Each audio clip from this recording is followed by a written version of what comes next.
Ready or not, Jesus is coming. Are you ready? As we complete our study in the Rapture of the Church, which is part of the Olivet Discourse, we have learned that the Olivet Discourse isn't just a collection of miscellaneous statements about the tribulation, the millennial kingdom, the rapture, and the end times. But Jesus gives us a very vivid picture of what the disciples could expect before the fall of Jerusalem, of what the Jews could expect throughout the time of the Gentiles or the church age, and what we can all expect before the tribulation begins, and what will happen during the tribulation and the great tribulation, just prior to his coming to establish the millennial kingdom. Our study of the Olivet Discourse has brought us through several events and covers a time frame of several thousand years. We've heard from Jesus himself what the key events are that will signify that these things are about to happen. And he has exhorted us not to be discouraged and fearful, but to be alert, to be ready for his coming. So once again, as we use the call of the Jewish watchman's trumpet, the shofar, let's set aside this time for the study of the Word of God. Why? So that we can stand strong and remain faithful in these last days.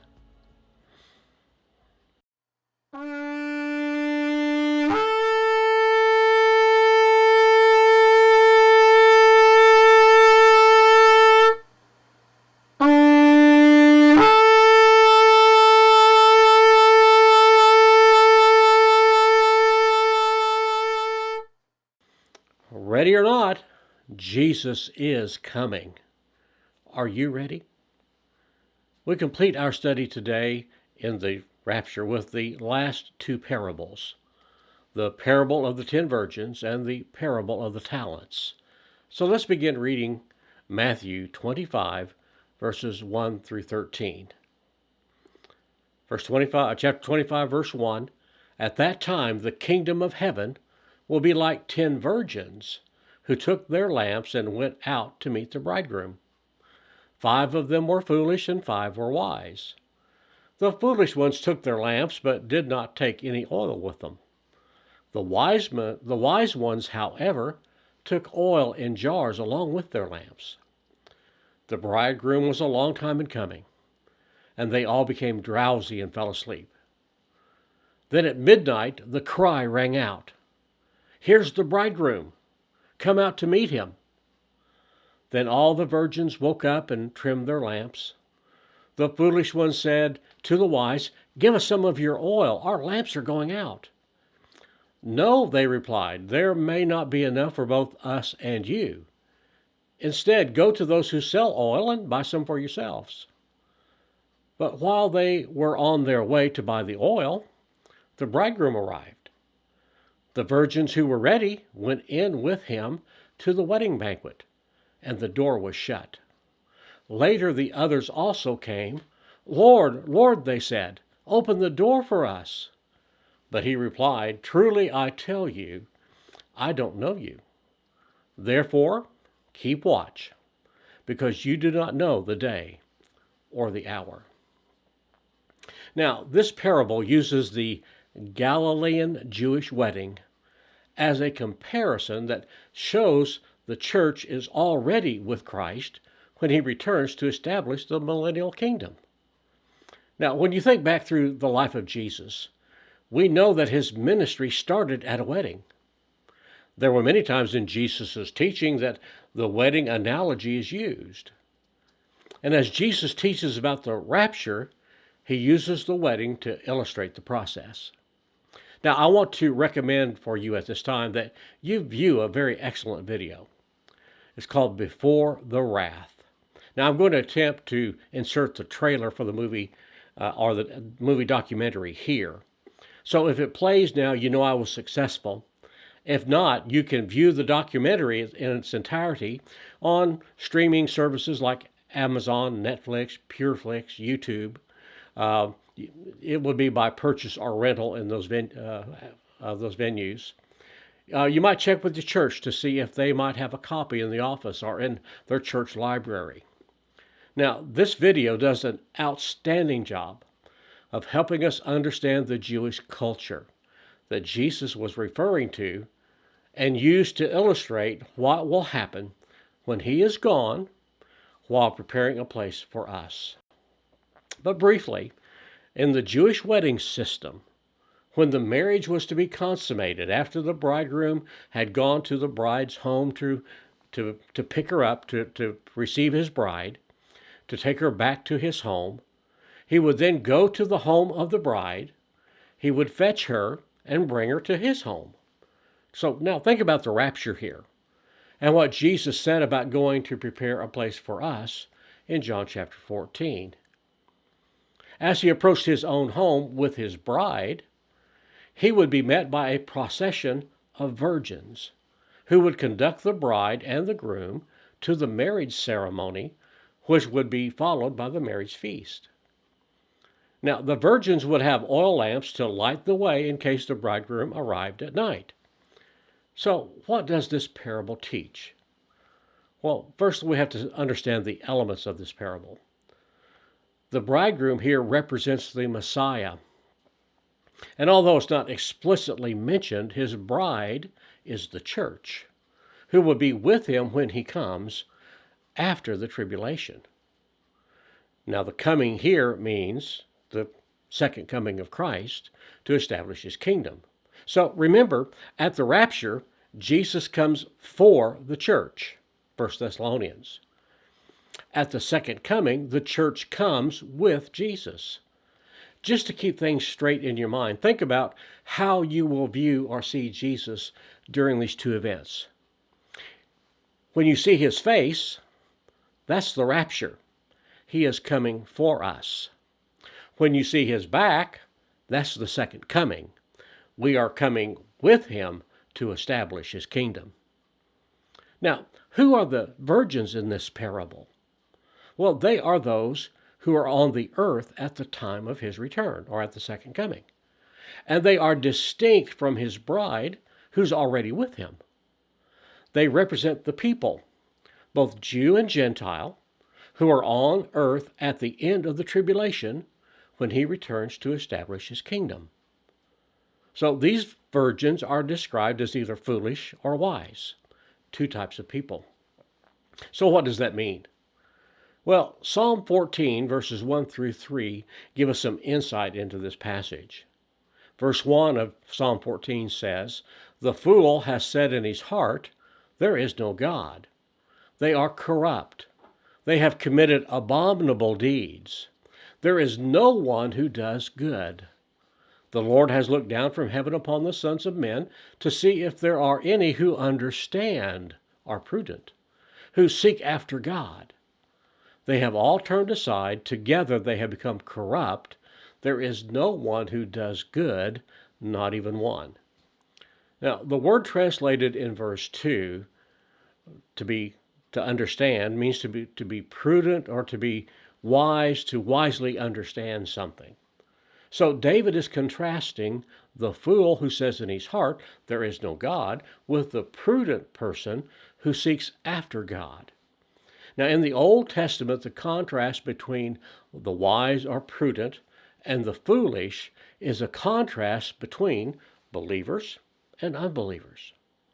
So notice in our parable in verse 10 that the prudent or wise virgins are described as those who are ready. And to be ready, as we have already seen from the first three parables that we've studied, to be ready means to believe. Now, Jesus teaches what the bridegroom's return will mean for them. Those who were ready went in. They went in with him to the wedding feast. And after they went in, the door was shut. But when the foolish virgins came asking to enter, they were told, "Truly I say to you, I do not know you." And they were excluded from the wedding feast. So this parable describes what will happen when the kingdom is established.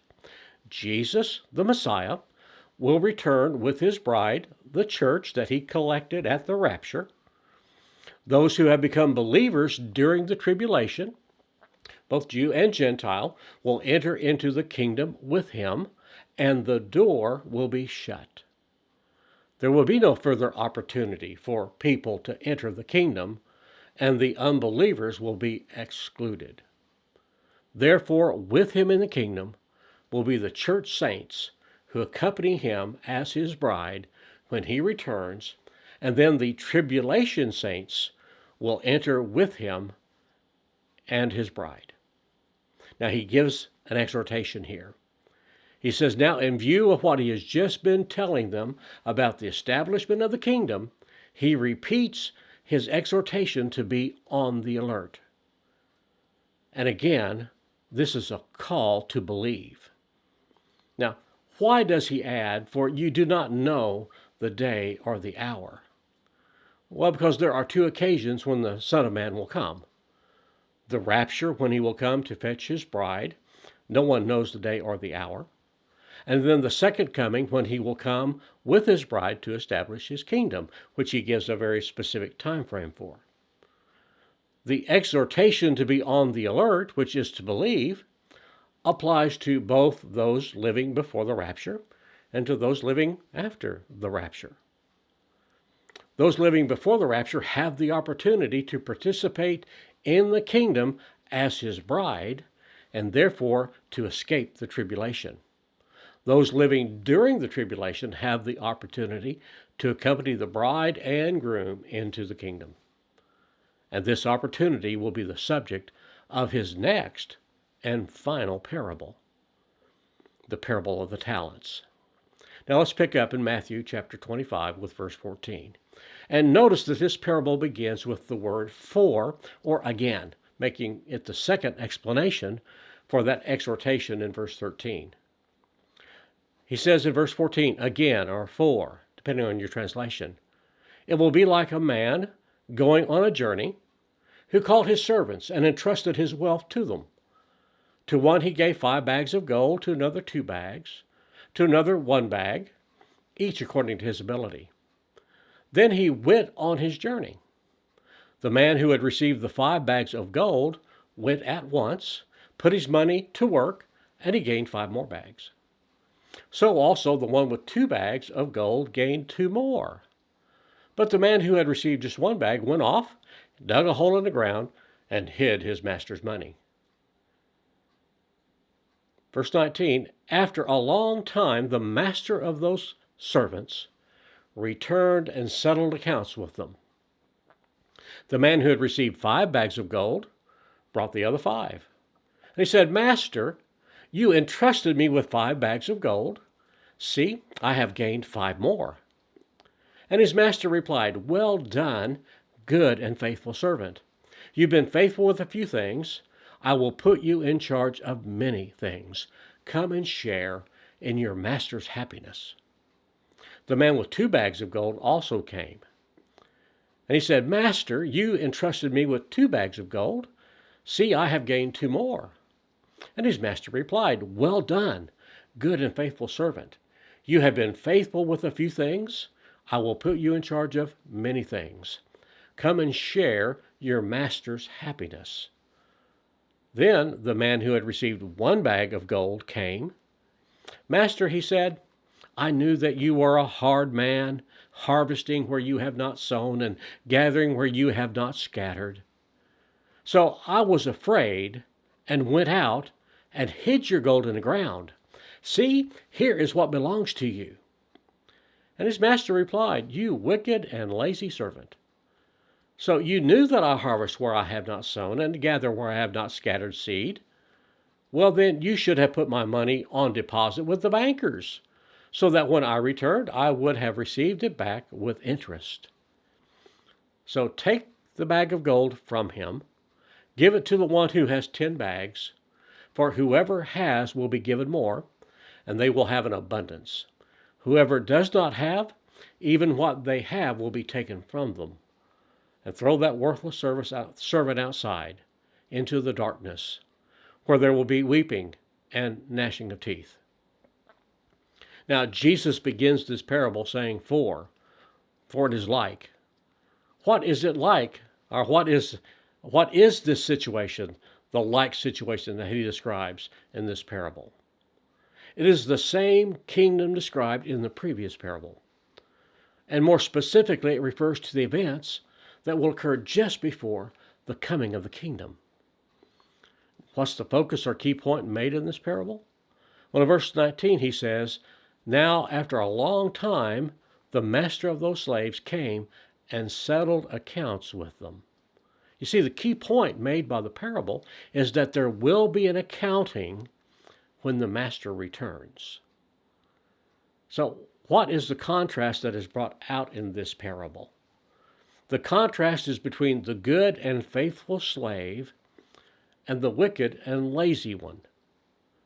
And it is first of all between their two different responses to the master, and secondly, it is between the two different outcomes of the settlement of accounts. The good and faithful servants are rewarded with responsibility for many things and enter into the joy of their master.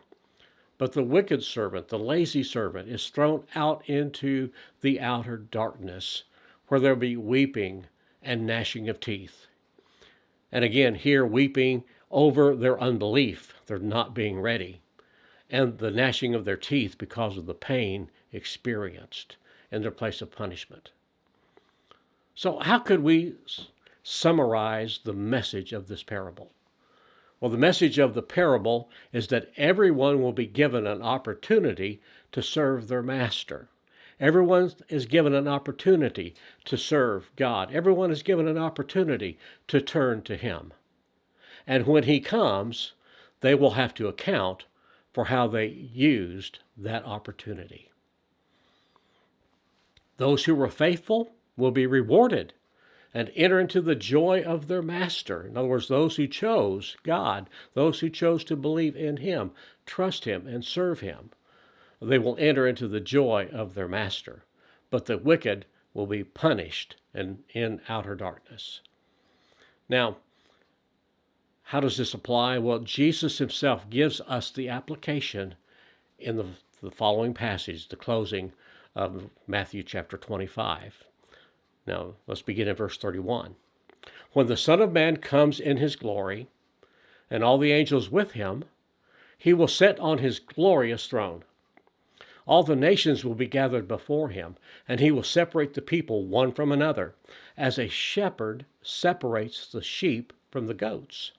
He will put the sheep on His right and the goats on His left. Then the King will say to those on His right, 'Come, you who are blessed of my Father. Take your inheritance, the kingdom prepared for you since the creation of the world. For I was hungry, and you gave me something to eat. I was thirsty, and you gave me something to drink. I was a stranger, and you invited me in. I needed clothes, and you clothed me. I was sick, and you looked after me. I was in prison, and you came to visit me.' Well, then the righteous will answer Him, 'Lord, when did we see you hungry and feed you, or thirsty and give you something to drink? When did we see you a stranger and invite you in, or needing clothes and clothe you? When did we see you sick or in prison and go to visit you?'" Now, take note of this verse. Verse 40. "The King will reply, 'Truly I tell you, whatever you did for one of the least of these,'" underline this next phrase, "'brothers and sisters of mine, you did for me.'" Now, we'll explain what that means in a few moments. "Then He will say to those on His left, 'Depart from me, you who are cursed, into the eternal fire prepared for the devil and his angels. For I was hungry, and you gave me nothing to eat. I was thirsty, and you gave me nothing to drink. I was a stranger, and you did not invite me in. I needed clothes, and you did not clothe me. I was sick and in prison, and you did not look after me.' They also will answer, 'Well, Lord, when did we see you hungry or thirsty, or a stranger, or needing clothes, or sick, or in prison, and did not help you?' And He will reply, 'Truly I tell you, whatever you did not do for one of the least of these,'" the brothers and the sisters, "'you did not do for me.' Then they will go away to eternal punishment, but the righteous to eternal life." Now, several things here. We're told about a judgment that's coming. We're told when it takes place at the end of the tribulation or at the beginning of the kingdom. We're not told where it takes place, but when the Son of Man comes in his glory, which he's already told us that occurs at the end of the tribulation, this judgment will take place. And the prophet Joel gives us an indication as to where that judgment will take place. Joel chapter 3, verses 1 through 3. For behold, in those days and at that time, when I restore the fortunes of Judah and Jerusalem, I will gather all the nations and bring them down to the valley of Jehoshaphat. Then I will enter into judgment with them there on behalf of my people and my inheritance Israel, whom they have scattered among the nations. And they have divided up my land. They have also cast lots for my people, traded a boy for a harlot, and sold a girl for wine that they may drink. So we see that God will gather all the nations in the valley of Jehoshaphat. Now, Jehoshaphat means Jehovah judges. And the valley is thought to be the Kidron Valley, which is between Jerusalem, the Temple Mount, and the Mount of Olives, where the Olivet Discourse took place. Now, who does Joel say is gathered there? Well, in verse 32, it says that all the nations will be gathered before him. Now, the Greek word translated nations here simply means Gentiles, and that is its meaning here. Joel's prophecy also makes it clear that it is the Gentile nations that are gathered before him in judgment. So who are these brothers of mine, these sisters of mine, mentioned in verse 40? Well, you see, there are three distinct groups of people that are mentioned in that last passage. This passage talking about the sheep and the goats. The sheep are Gentiles. There are sheep Gentiles. There are goat Gentiles. And then there are those that are called his brothers, are Jesus' brothers and sisters. So who are his brothers and sisters? Well, here they are clearly the Jewish people who survived the tribulation. They are all believers. The sheep, who are on his right, are the believing Gentiles that are described in verse 37 as the righteous. And in verse 34 are told to inherit the kingdom prepared for you from the foundation of the world. They are clearly saved people. The goats on his left are the unbelieving Gentiles. They are told to depart from him, accursed ones, into the eternal fire which has been prepared for the devil and his angels. What determines whether a Gentile is a sheep who will stand on his right or a goat who will stand on his left? Well, it will be determined by their treatment of the Messiah's brothers, the Jews, during the tribulation. So, is this salvation by works? No, not at all. You see, James tells us that in James chapter 2, verses 14 through 26, that our works demonstrate our faith. And if there are no works, then faith is dead. In other words, Gentile sheep, true believers, would never mistreat Messiah's brothers, the Jews. Let me say that again. Gentile sheep, true believers, would never mistreat Messiah's brothers, the Jews. Because the sheep Gentiles are already believers in Jesus, the Messiah, they will refuse to cooperate with the Antichrist's attempts to destroy the Jews, and they will do what they can to help the Jews. Thus they will prove their faith. And they are the ones who are alert and ready and laboring as Jesus has described in his exhortation and in these parables that we've studied. On the other hand, the anti-Semitism of the goat Gentiles will prove their unbelief. They will submit to the Antichrist and join the ranks of the persecutors. So they will not be on the alert. They will not be ready when he comes. They will scoff at the very idea. Now notice that Jesus describes the immediate destiny and eternal destiny of the sheep and the goats. Verses 34 and 41 tell us what these two immediate destinies are. The sheep are told to inherit the kingdom prepared for you from the foundation of the world, verse 34. And the goats are told to depart from me, accursed ones, into the eternal fire, which has been prepared for the devil and his angels. Verse 41. They will be killed and spend the period of the kingdom in hell. Now look at verse 46, which explains their final and ultimate destinies. Eternal punishment for the goat Gentiles and eternal life for the sheep Gentiles, who are again described as righteous. So the question that we really come to today is this: are you ready? There's only one way to be ready. There's only one way to be alert, to be ready for the rapture and all the events that follow. And as we have learned, it is that we must believe. Now, that means believe that Jesus died on the cross as our substitute.